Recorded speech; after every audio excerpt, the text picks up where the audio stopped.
pour la répression de s'organiser lorsque plusieurs villes sont en crise et en feu. Après, l'histoire soudanaise et cette révolution se nourrit de deux révolutions antérieures au Soudan. Il y a déjà eu deux révolutions, une fois en octobre 64 pour faire chuter deux régimes totalitaires, là celui de Aboud, et une deuxième révolution en 85 pour faire chuter Nimeri. Donc finalement, on l'avait presque oublié après 30 ans de stabilité politique, mais le Soudan a une histoire des mouvements de contestation et des révolutions qui ont fait chuter des régimes totalitaires. Et ce mouvement-là s'en inspire. Il s'en inspire à la différence près que les deux précédentes révolutions ont conduit très rapidement à la chute du régime sans que le sang ne soit versé. Ils ont rendu le pouvoir. Et entre guillemets, ce mouvement qui pourrait tendre vers une troisième révolution semble durer, s'installe dans la durée, et le pouvoir ne semble pas vouloir laisser la place, pas du tout. Alors ça va permettre à la fois à la répression de s'organiser, mais aussi au mouvement de se structurer. Et je pense que ça, c'est peut-être... Peut-être, oui, passer la parole à Clément, parce que la nature de ce mouvement est aussi intéressante.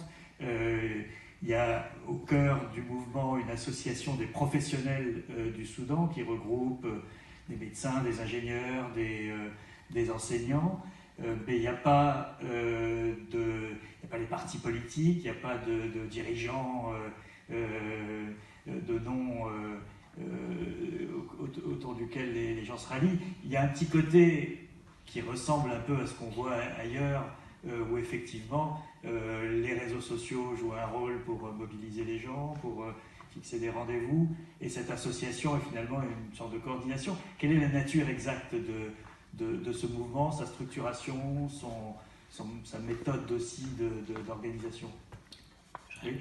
Je rajoute juste quelque chose, c'est peut-être aussi une différence avec les deux révolutions précédentes où les syndicats et les mouvements d'opposition les partis d'opposition étaient plus forts à l'époque qu'aujourd'hui. Aujourd'hui, après 30 ans de régime militaro-islamiste de Omar el-Béchir, les syndicats ne sont plus ce qu'ils étaient ni dans les années 60 ni dans les années 80, et du coup, il faut réinventer une structuration une tradition politique au Soudan, avec un mouvement ouvrier, avec un parti communiste qui était un des plus forts du monde arabe. Qui ont été complètement détruits par le régime actuel. C'est une très bonne transition, parce qu'il y a deux différences avec les révolutions antérieures.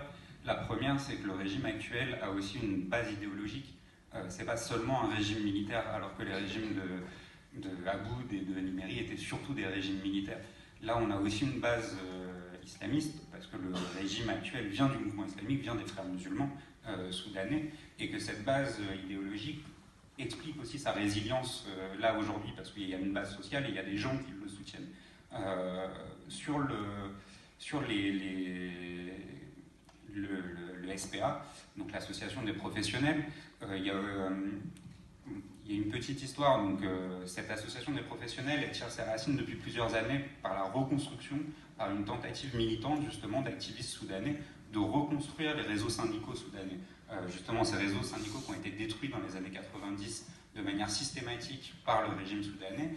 À la fin des années 2000, au début des années 2010, des réseaux soudanais de militants politiques, de militants syndicaux essayent de reconstruire ces syndicats sous forme d'associations, parce qu'évidemment les syndicats officiels de ces professions sont contrôlés par des militants liés au régime, et donc ça va être d'abord les médecins qui aujourd'hui dominent largement quand même cette coalition et sont le principal moteur de cette coalition d'associations, et ensuite les avocats, les professeurs, etc.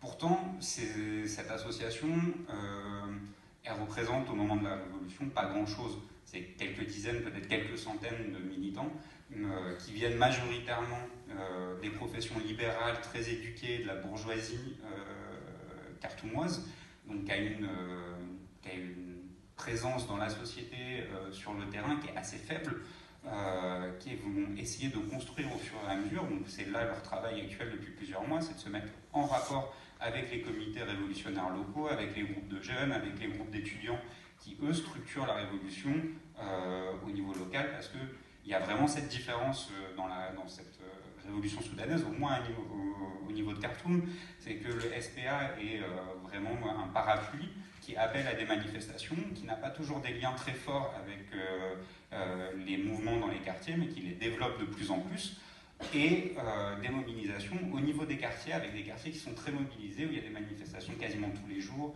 avec des pneus enflammés pour couper les routes, des affrontements avec les policiers. Et ces deux espaces se rencontrent progressivement aussi, et ce qui fait la puissance aujourd'hui de ce mouvement qui continue et qui se... il y a eu un petit moment de mou ces dernières semaines, et là c'est en train de repartir de plus belle ces derniers jours, parce que aussi il y a cette coordination, et le SPA est la traduction politique aujourd'hui du mouvement révolutionnaire. Sur les partis politiques sont relativement décrédibilisés par des années d'alliances, réalliances, négociations, non-négociations avec le régime entre eux.